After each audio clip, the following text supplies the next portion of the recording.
মা হচ্ছে রাই। শুনে অবাক হয়ে গেল অনির্বাণ। সম্পূর্ণ জানতে দেখতে থাকো। গল্পের শুরুতেই দেখা যায় স্রোতের বিয়ে দিতে চাইছে উজ্জ্বলবাবু।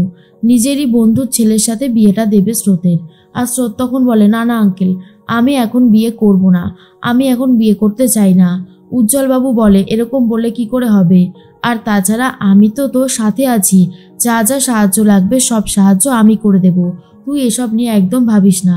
কিন্তু স্রোত তখন বলে, সেটা সম্ভব নয়, আমি এখন বিয়ে করার মতন মুডে নেই। আর তাছাড়া আমার জীবনের এখন অনেক বড় পরীক্ষা রয়েছে, আমি সেগুলো দিতে চাই ঠিকঠাকভাবে। আমি এখন বিয়ে নিয়ে ভাবতে চাইছি না। তখনই পিসিমণি বলে, আরে বাবা, কথাটা এগিয়ে থাকলো, কথা এগিয়ে থাকলে তো অসুবিধার কিছুই নেই।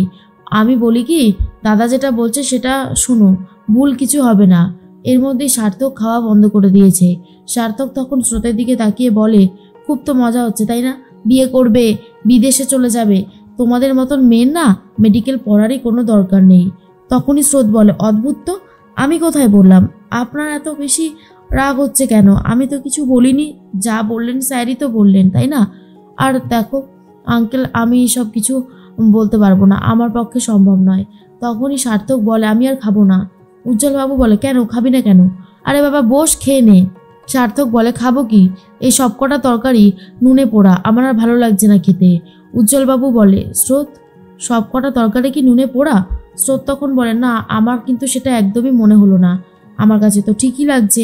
এর মধ্যেই সার্থক মনে মনে একটা কথাই ভাবতে থাকে, যে স্রোতের বিয়ে হয়ে যাবে, এটা কি করে সম্ভব? আর স্রোত তখন ভাবে, এত তাড়াতাড়ি আমি কিছুতেই বিয়ে করব না। সার্থকের মনটা খারাপ হয়ে যায়। সার্থক খাবার টেবিল ছেড়ে উঠে চলে যায়। তখন স্রোতও খেতে চায় না আর। উজ্জ্বলবাবু খুব ভালো মতন বুঝতে পারে একে অপরের প্রতি ফিলিংস চলে এসেছে, কিন্তু কেউ কাউকে বলবে না। কিন্তু এভাবে তো হবে না, স্বীকার তো করাতেই হবে যেভাবেই হোক না কেন। ভোর হয়ে গেছে। ঘুম থেকে উঠে পড়েছে রাই আর অনির্বাণ। অনির্বাণ রাইকে বলে, সুপ্রভাত, অনেকক্ষণ পর তোমার ঘুমটা ভাঙলো, আমি কিন্তু অনেকক্ষণ আগেই জেগে গেছিলাম। তখনই রাই বলে, তাই? তাহলে ডাকুনি কেন আমাকে? আর অনির্বাণ বলে, দেখছিলাম তুমি ঘুমের মধ্যেও কত সুন্দর। রাই তখন বলে, এই ছাড়ো ছাড়ো, আমাকে তো অফিস যেতে হবে, হাতে একটুও সময় বাকি নেই।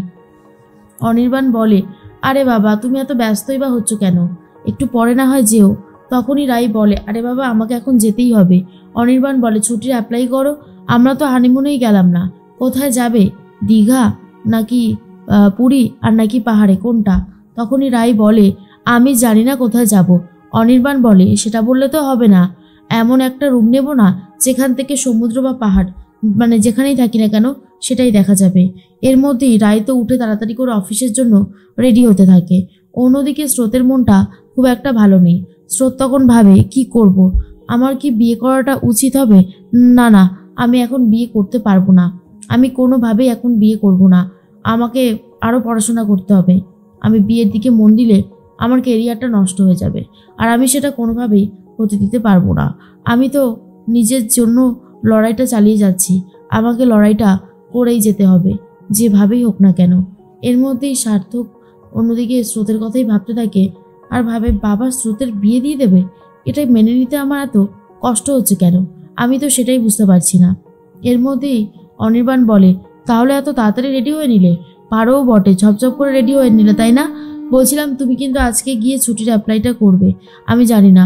কিন্তু রাই তখন বলে, আমি নিজেও বুঝতে পারছি না এটা আদৌ করতে পারবো কিনা, তবে হ্যাঁ চেষ্টাটুকু তো করতেই পারি। হঠাৎ করে রায়ের শরীরটা খারাপ লাগতে থাকে। রাই অজ্ঞান হয়ে পড়ে যাচ্ছিল। তখনই অনির্বাণ ধরে নেয় আর বলে, রাই রাই তোমার কি হলো? সৈনী এসে বলে, কি হয়েছে অনি, এত চিৎকার করছিস কেন? এ কি, রাই কি অসুস্থ হয়ে পড়েছে? অনির্বাণ বলে, হ্যাঁ রাই আসলে অসুস্থ হয়ে পড়েছে, মা জলটা দাও তো। এরপর চোখে মুখে জলের ছিটে দেয়, কিন্তু তবুও রায়ের জ্ঞান ফেরে না। অন্যদিকে একদমই মন ভালো লাগে না স্রোতের। স্রোত দাঁড়িয়ে দাঁড়িয়ে ভাবছিল সার্থকেরই কথা। তখনই চলে এসেছে স্রোতের বন্ধুরা আর বলে, কিরে তুই এখানে দাঁড়িয়েছিস কেন? এসএস স্যারের ক্লাস করতে যাবি না? চল। আর তখনই স্রোত বলে, না আজকে আর যাবো না, আজ একদমই ভালো লাগছে না ক্লাস করতে। তখনই স্রোতের বন্ধুরা বলে, বাবা তোর নাকি এসএস স্যারের ক্লাস করতে ভালো লাগছে না? কেমন যেন অন্যরকমের সুর গাইছিস মনে হচ্ছে, কিছু কি হয়েছে? আরে বল না কিছু হয়েছে কিনা। স্রোত তখন বলে, কিছুই হয়নি, তোরা শুধু শুধু আমার ওপরে এত বেশি জোর খাটাচ্ছিস। কিঞ্জল তখন বলে, না না না, তোকে যেতেই হবে, চল বলছি। এর মধ্যেই স্রোতের হাতটা জোর করে ধরেছে। আর তখনই চলে এসেছে সার্থক আর বলে, এটা কলেজ, এখানে পড়াশোনা হয়, এখানে হাত ধরাধরি হয় না। হাত ধরতে হলে কোনো পার্কে যাও বা কোনো রেস্টুরেন্টে যাও, বুঝতে পেরেছো? তখনই স্রোত বলে, স্যার এখানে তো কোথাও লেখা নেই এক বন্ধু আর এক বন্ধুর হাত ধরতে পারবে না। আমার মনে হয় আপনার কোথাও একটা ভুল হচ্ছে। এর মধ্যে সার্থক আর কিছু বলতে পারে না, চলে যায়। মনে মনে ভাবতে থাকে, এই মেয়েটার মনের মধ্যে দেখছি বড্ড বেশি আনন্দ হচ্ছে। যাই হোক, যা পারে করুক, আমি কেন এসব নিয়ে ভাবছি, আমি তো ভাববো না। এর মধ্যে অনির্বাণ বলে, রায় চোখ খোলো। রায়ের জ্ঞান ফিরে এসেছে। আর তখনই অনির্বাণ বলে, যাক বাবা, রায়ের জ্ঞানটা তো ফিরে এসেছে। তখনই সোহিনী বলে, এই রকমভাবে আর কতদিন রাখবে? আমি বারবার করে বলছি ডাক্তারটা দেখাও, তুমি তো আমার কোনো কথাই শুনতে চাইছো না। তখন অনির্বাণ বলে, মা তুমি তো দেখছো, আমি নিজেও রায়কে অনেকবার বলছি ডাক্তারটা দেখানোর কথা। এখন যদি ও ডাক্তার দেখাতে রাজি না হয়, সেক্ষেত্রে কি আমার কিছু করার আছে বলো তো? তখন সোহিনী বলে, তুমি কেন ওর কথা এত শুনছো? তুমি ডাক্তারকে ফোন করো বা ডাক্তারের কাছে নিয়ে যাও, যে কোনো একটা করো। এইভাবে তো বসে থাকা যায় না, তাই না? তার মধ্যে রাই বলে, আমাকে নিয়ে এত ব্যস্ত হবার মতন কিছু হয়নি, আমি ঠিক আছি, আমার মাথাটা একটু ঘুরে গেছিল, এই আর কি। অনির্বাণ বলে, দাঁড়াও, আমি তোমার জন্য এক গ্লাস দুধ নিয়ে আসি, দুধ খাবে তুমি। কিন্তু রাই খেতে চায় না আর বলে, না না, আমি দুধ কিছু খাবো না, তুমি এসব নিয়ে ভেবো না তো। অনির্বাণ তখন বলে, কেন ভাববো না কেন? তোমাকে ছাড়া আমি অন্য কিছু নিয়ে ভাবতেই পারছি না এখন। রাই তখন বলে, আমি ঠিক আছি অনির্বাণ, আমাকে নিয়ে ভেবো না। অনির্বাণ বলে, তোমার বমি হবে তো দুধ খেলে, এটাই তুমি ভয় পাচ্ছ? ঠিক আছে, তোমার বমি করার হলে করবে, কিন্তু তোমাকে এখন ভালো মন্দ খেতেই হবে। এই রকমভাবে আমি তোমাকে থাকতে দেব না। আশা করি তুমি আমার কথাটা বুঝতে পেরেছ। তার মধ্যেই সোহিনী বলে, কি ব্যাপার বলো তো রাই, তোমার হঠাৎ করে মাথা ঘোরানোই বা হচ্ছে কেন? তখন রাই বলে, জানি না, ছোটবেলা থেকে কোনো অসুখ আছে বলে তো কোনোদিনও শুনিনি।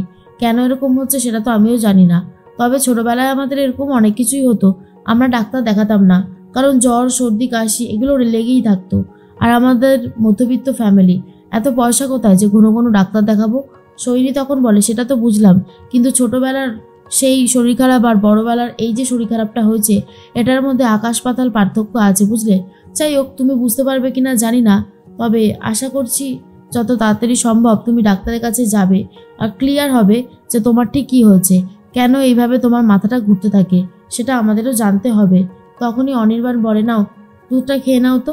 অনির্বাণের দুধটা নিয়ে আসা দুধটা খেতে থাকে আর মনে মনে ভাবতে থাকে, অনির্বাণ আর অনির্বাণের মায়ের দুজনেরই সন্দেহ আমাকে দূর করতে হবে, তাই জন্য আমাকে ডাক্তারের কাছে যেতেই হবে। এর মধ্যে অনির্বাণ রায়কে নিয়ে ডাক্তারের কাছে চলে যায়। অনির্বাণ ডাক্তারের কাছ থেকে জানতে পারে রাই প্রেগনেন্ট। আর এটা শোনার পর তো অনির্বাণ একেবারেই চমকে যায়, ভাবে এটা কি করে সম্ভব, এটা তো পুরোপুরি একটা অবিশ্বাস্য ব্যাপার।